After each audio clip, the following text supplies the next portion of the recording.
সংসদের ভোট কবে হবে সে নিশ্চয়তা না থাকলেও মাঠ গোছানোর কাজে নেমে পড়েছে বিভিন্ন রাজনৈতিক দল।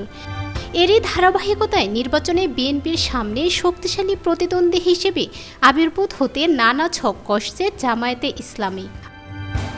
আওয়ামী লীগ বিরোধী দলগুলোকে এক সুতায় গাঁথার চেষ্টা করছে দলটি। ধর্মভিত্তিক ছাড়াও বিএনপির সঙ্গে একসময় যুগপৎ আন্দোলন করা এবং ছাত্র জনতার অভ্যুত্থানে অংশগ্রহণকারী দলগুলোকে পাশে রাখতে চাচ্ছে তারা। এসব দলকে এক প্ল্যাটফর্মে এনে নির্বাচনী জোটে রূপান্তরের পরিকল্পনা জামায়াতের। এদিকে আগামী সংসদ নির্বাচনে বিএনপির সঙ্গে জোটের সম্ভাবনা নেই।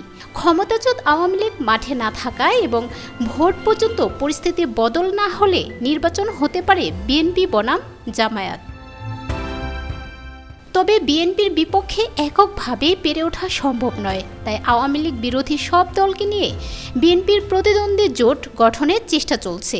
ছাত্র জনতার অভ্যুত্থানে নেতৃত্ব দেওয়া বৈষম্য বিরোধী ছাত্র আন্দোলনের নেতারা জাতীয় নাগরিক কমিটি গঠন করেছেন, যা পরে রাজনৈতিক দলে রূপান্তরিত হতে পারে বলে গুঞ্জন রয়েছে। সম্ভাব্য এই দলটি নির্বাচনে প্রতিদ্বন্দ্বী হয়ে উঠতে না পারলেও ভোটের মাঠে বিএনপির পর জামায়াতই বড় শক্তি হতে পারে।